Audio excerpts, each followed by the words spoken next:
नमस्कार दोस्तों, हर हर महादेव। आप सभी का स्वागत है हमारे चैनल सफल जीवन में। आइए एक सावन मास की बहुत ही प्रेम पूर्वक से कथा सुनते हैं।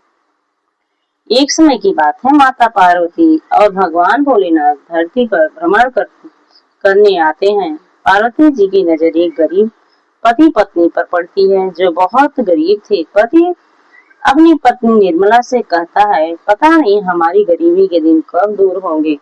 हमारे पड़ोस में जो श्याम रहता है, उसने कल नया घर खरीदा है। उसकी पत्नी जवाब देती है, सबका भाग्य एक जैसा नहीं होता है। उनके भाग्य में अमीर होना लिखा है था, हमारे में नहीं। यह सब भगवान शिव की इच्छा अनुसार होता है। पता नहीं हमारे ये बुरे दिन कब जाएंगे। भगवान की कृपा हम पर कब होगी और न जाने कौन से बुरे कर्मों की सजा हमें मिल रही है। यह सब देखकर माता पार्वती ने भोलेनाथ से कहा, प्रभु आप चाहे तो इन्हीं पल भर में सब कुछ दे सकते हैं। शिव जी बोले, इनके भाग में अभी अमीर बनना नहीं लिखा है।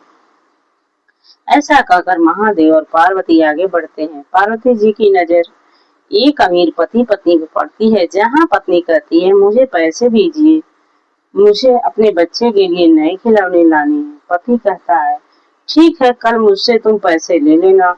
पृथ्वी का यह नजारा देखकर माता पार्वती ने भोलेनाथ से कहा, महादेव मैंने पृथ्वी पर देखा कि जो व्यक्ति पहले से गरीब और परेशान रहता है, आप उसे हमेशा दुख देते हैं, और जो व्यक्ति सुख में होता है उसे आप और खुशियां देते हैं।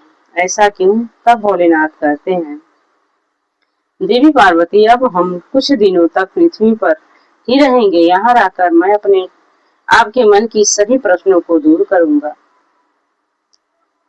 भगवान भोलेनाथ और माता पार्वती इंसान का रूप धारण करके गांव के पास एक घर में अपना डेरा जमा लेते हैं।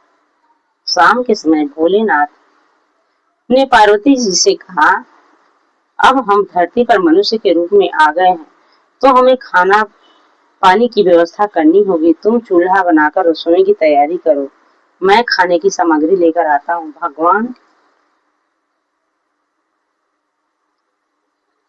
मैं सामग्री लेकर आता हूँ।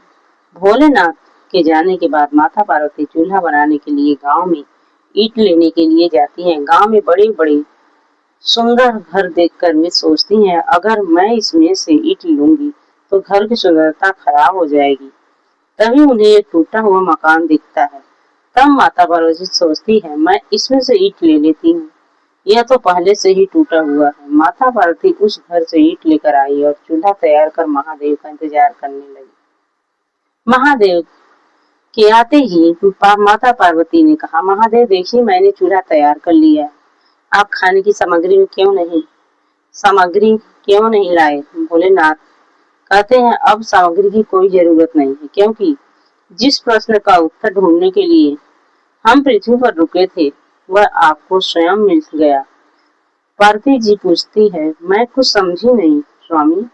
महादेव बोले, पार्वती जी, जो मकान पहले से टूटे थे आप उन्हें और खराब कराई, जबकि पक्के और मजबूत मकान से भी तो आप ईंटें ले सकती थी। तब पार्वती ने कहा, प्रभु उन घरों को लोगों ने बहुत अच्छी तरह रखा था, उनकी सुंदरता तो खराब करना मुझे अच्छा नहीं लगा। तब भगवान शिव बोले, देवी पार्वती, आपके पूछे हुए प्रश्नों का उत्तर भी यही है। जिन लोगों ने अपने जीवन के अच्छे कर्मों से सुंदर बना रखा है, उन्हें दुख कैसे मिल सकता है?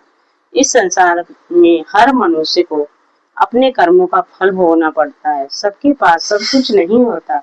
मनुष्य के पिछले जन्मों का कर्म उसे इस जन्म में भुगतना ही पड़ता है। अपने प्रश्नों का उत्तर पाकर माता पार्वती और भोलेनाथ कैलाश पर्वत लौट आते हैं। धन्यवाद।